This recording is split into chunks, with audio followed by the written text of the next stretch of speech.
first camp session in the books. Just how exciting is it, every year you guys putting this together to at least give back to the kind of next generation of the game? Oh, it's a blast. I mean, these are some of the fun weeks, obviously. You get to work with a lot of the youth in the area, and we get some real young ones, and then get some into their teens that have played a little more golf than some of the others. But it makes it fun, and just keeps it really enjoyable out here for us while we're on the golf course, and you're not necessarily working towards something like you would be regularly with your team during the regular season, but you're just trying to teach the basics of the game to these young kids, and we had a really good group, and it makes you feel young again. Speaking of the season you guys just had, what were just some of the big takeaways of you guys competing and holding your own in NCAA regionals? We played really good down there. Really hung in there for that final spot until I think probably like the final 10, 11 holes of that final round. So I'm excited because we have, we lost Hugo, we lost Dev, obviously, two key components of our team, but we had a lot of depth this year. When you go back and look at it, everybody played in the top 5 multiple times. We have 5 of our top 7 coming back. Even with Chris Summerfield, who came in and won that one match for us down at the Sun Belt in the match play, even though he wasn't in the stroke play portion.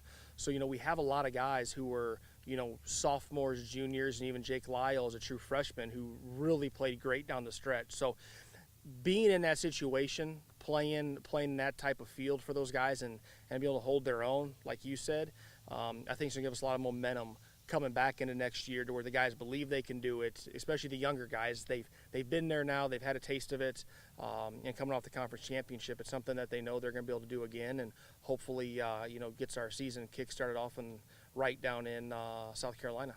Speaking of that, I know you're always big on assembling a really tough schedule. Just what are some of the stops you guys are working on schedule-wise for this coming season? Schedule-wise, we've been done, with the exception of one event.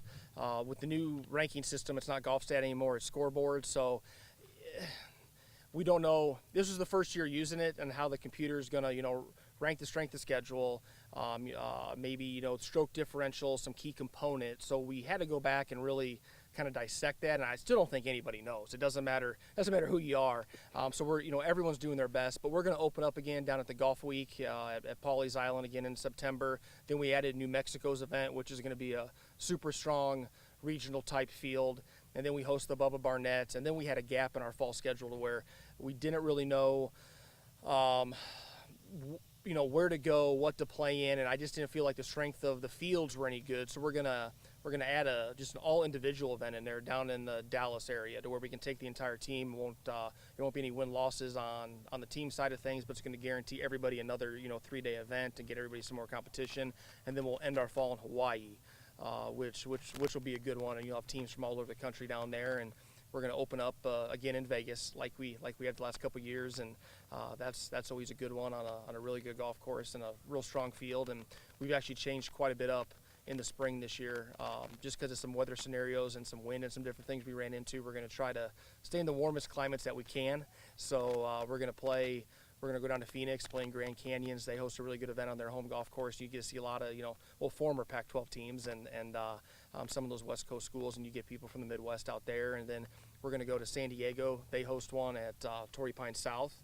First time we've went out there and played, but it should be a 20-team event. And then we're going to head back to the desert again, and Wyoming hosts one where they host the NIT at Action just outside of Phoenix. And it's the Wyoming Desert Cowboy Classic, which, we're going to see it's going to be another super field of 20, 22 teams, something like that. And, guys from, all over the country. And then we're going to finish up at actually back here. We're going to host a spring event as well, just the week before conference. Again, situation where some things didn't quite, match in our calendar. And we thought, shoot, people love coming to Jonesboro, and we do a good job hosting events, and we have some schools that normally wouldn't come down, even from the Northeast. You've got Xavier and some different schools that would like to come down and get in some warmer weather. So we're going to go and host one before the Sun Belt Conference Championship. So we'll have 10 events, 9 team events with that one Indy event, counting for our 24 days. That second spring tournament, have y'all figured out course-wise where y'all want to host it at? It's going to be at Ridge Point again. It's something we've done. We host our fall event out there, and can kind of, I don't want to say do it in our sleep, but we've done it for a long time. So, but it's not the Bubba Barnett's still going to be our main event. It's going to be our headliner. That's the one that we're going to have 16 schools come in, and we're going to have the College Am, and that's going to be the signature event for sure. This is just a bonus event. That we asked some schools, we put some feelers out, and they'd love to come, but we're not going to have a College Am, and hopefully maybe be able to find a sponsor for it. But it's just going to be just a regular collegiate event. You've had a couple of your former players do big things in the pros. Wanted to ask you about Tom. Tom wasn't here very long, but made an impact. But how cool is it seeing one of your former players have such a great rookie year already, DP World Tour? Oh, it's awesome. I mean, if you look at that team, you have Tom, who's having a great year in the DP World Tour, and you've got Zan, Luca, and Julian, who are arguably the two best players in the history of the program, and they're having great years on the Challenge Tour, a little up and down, but those guys, they'll figure it out, and it's not going to blow my mind if you see all three of those guys in the DP World Tour together in the next 2 to 3 years. And then throw Chris Rahman, who we got to transfer from UNCW a couple years ago, and he won 3 times on some mini tours over there, and now he's got a full Challenge Tour card. So I mean, he's even having a great season. So it's neat to see these guys go out and chase their dreams and also be successful. And you see some of them, and they still have their Arkansas State Red Wolves polos on, or some of the stuff they still have, and I'm really proud of those guys.